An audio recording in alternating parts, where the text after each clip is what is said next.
pertama, misalnya robahlah pecahan campuran berikut menjadi bentuk pecahan desimal. 2, 4/5. Nah, langkah awal yang harus kita lakukan, kita robah terlebih dahulu bentuk pecahan campuran ini menjadi bentuk pecahan biasa. Caranya, 2 kali 5, 10. 10 ditambahkan dengan angka di atas ini 4, maka hasilnya 14. Dan penyebutnya 5. Oke? Nah, setelah ini baru kita akan merubahnya menjadi bentuk pecahan desimal. Ingat, kunci untuk merubah, menjadi bentuk pecahan desimal itu letaknya ada di penyebut. Bagaimana caranya? Penyebut ini harus kita rubah menjadi angka 10, atau kalau tidak angka 100, atau kalau tidak angka 1000 dan seterusnya. Mana nantinya yang bisa? Nah, 5 ini bisanya kita buat jadi angka berapa?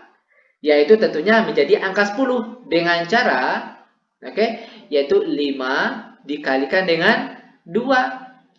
Karena bagian bawah ini kita kali 2, maka otomatis bagian atas juga harus kita kalikan dengan 2. Maka sekarang jadinya 14 kali 2 hasilnya 28. Dan penyebutnya 5 kali 2 hasilnya 10. 28/10. Ini tolong diingat. Kalau dia per 10, maka itu artinya ada satu angka di belakang koma. Ingat, kita ambil satu angka yang di belakang. Maka nanti letak atau posisi komanya letaknya di sini. Maka jawabannya itu adalah 2,8. Nah, itu dia. Gampang bukan? Sangat gampang sekali tentunya. Lanjut biar lebih paham. Kita masuk ke contoh soal yang nomor 2. Robahlah pecahan campuran berikut menjadi bentuk pecahan desimal. Kita ambil angka misalnya 4/1/2. Terlebih dahulu kita robah pecahan campuran ini menjadi bentuk pecahan biasa. Caranya 4 kali 2 8, 8 ditambahkan dengan angka di atas ini 1, maka hasilnya 9. Dan penyebutnya 2. Ingat, kunci utama untuk merubah pecahan ini menjadi bentuk pecahan desimal itu letaknya ada di penyebut. Bagaimana caranya penyebutnya ini? Kita robah menjadi angka 10 atau angka 100 atau angka 1000 dan seterusnya. Mana yang memungkinkan? Contoh, 2 ini bisanya dibuat jadi angka berapa? Tentunya menjadi angka 10, yaitu dengan cara 2 dikali 5. Karena di bawah dikali 5, maka otomatis bagian atas juga harus kita kalikan dengan 5. Maka sekarang jadinya 9 kali 5 hasilnya 45, dan untuk penyebut 2 kali 5 hasilnya 10. Sama dengan, ingat, 45/10. Per 10 itu artinya ada satu angka di belakang koma. Perhatikan, kita ambil satu angka yang dari belakang. Maka nanti posisi letak komanya berletaknya ada di sini.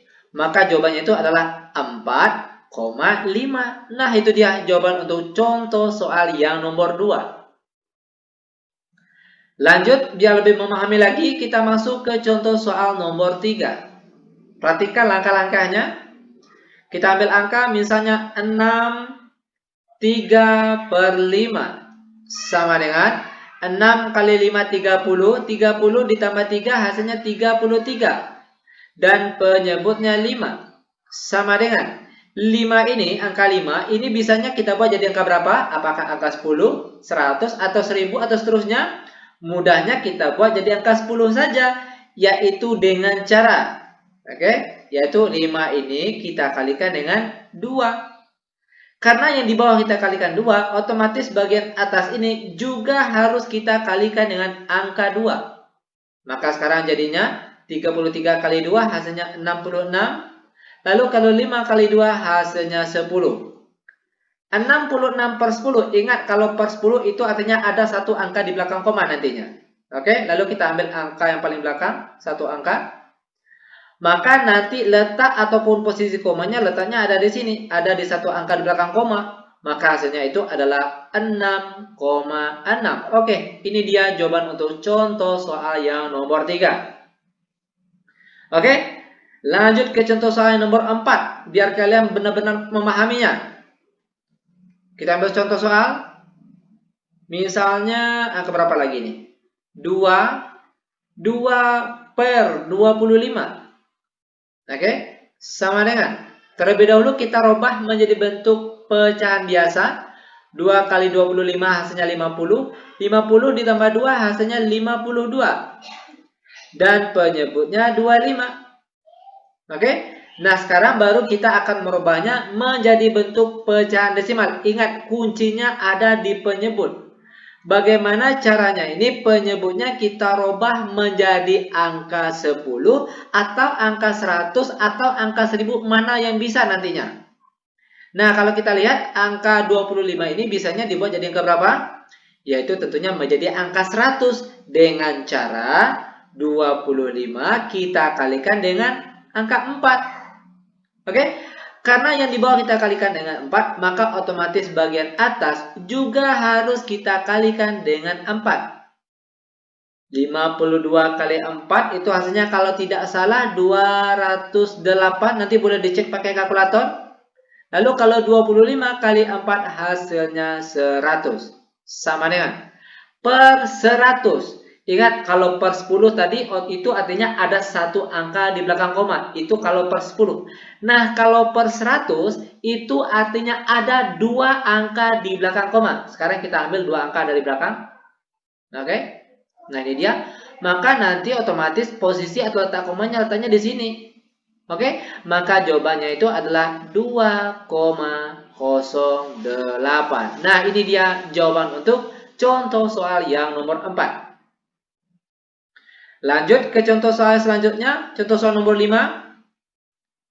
Robahlah 45 per 20 menjadi bentuk pecahan desimal. Caranya gampang sekali. Sama dengan contoh-contoh soal yang tadi. Terlebih dahulu kita robah menjadi bentuk pecahan biasa. 4 kali 20 hasilnya 80. 80 ditambah 5 hasilnya 85. Dan penyebutnya 20. Sama dengan 20 ini bisanya kita buat jadi angka berapa?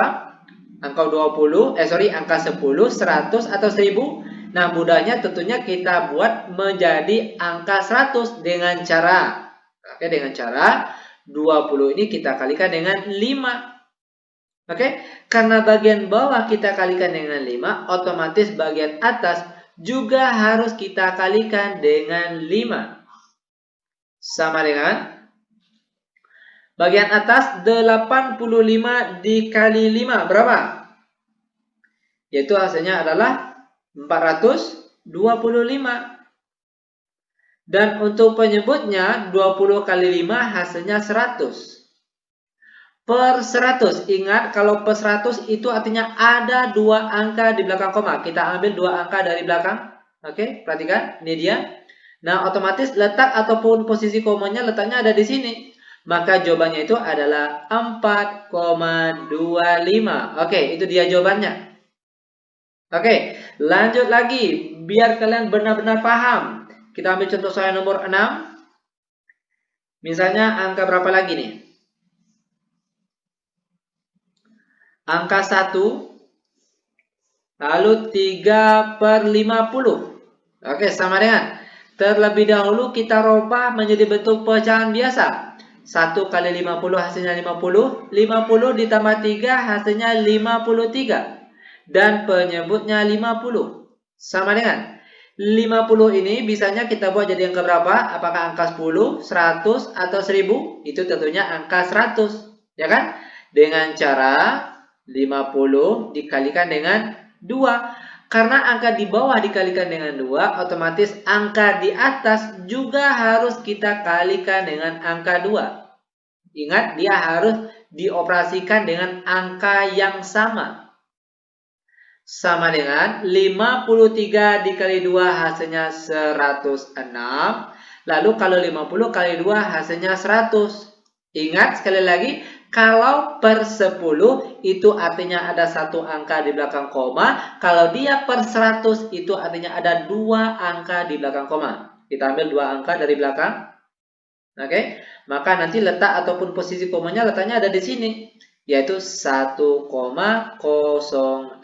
Nah, ini dia jawaban untuk contoh soal yang nomor 6. Terakhir, kita ambil contoh soal yang nomor 7. Kita ambil angka misalnya 2, 10 per 125. Oke, perhatikan. Gampang sekali. Terlebih dahulu kita rubah menjadi bentuk pecahan biasa. 2 kali 125 berapa nih? Yaitu 250 ya. Lalu ditambahkan dengan 10 hasilnya 260. Dan penyebutnya yaitu 125. Oh, sorry. Lalu apa lagi? Nah, ingat setelah ini baru kita akan merubahnya menjadi bentuk pecahan desimal. Caranya, ingat kuncinya letaknya ada di penyebut. Bagaimana caranya? Penyebut ini harus kita buat menjadi angka 10 atau angka 100 atau angka 1000 atau selanjutnya. Yang jelas mana yang bisa nantinya. Yaitu kalau 125 ini bisanya kita buat jadi angka 1000. Yaitu dengan cara 125 dikalikan dengan 8. Karena angka di bawah dikalikan 8, otomatis angka di atasnya ini juga harus dikalikan dengan angka 8. Sama dengan 260 dikali 8 hasilnya 2080. Sedangkan kalau 125 dikali 8 hasilnya 1000. Oke? Sekali lagi tolong kalian ingat, kalau dia per 10 itu artinya ada satu angka di belakang koma. Kalau dia per 100 itu artinya ada dua angka di belakang koma. Nah, kalau dia per 1000 maka itu artinya ada 3 angka di belakang koma. Maka sekarang kita ambil 3 angka dari belakang. Oke, maka letak ataupun posisi komanya letaknya di sini. Maka jawabannya itu adalah 2,080 atau boleh juga kalian tulis menjadi 2,08 saja. Nah, ini dia jawaban untuk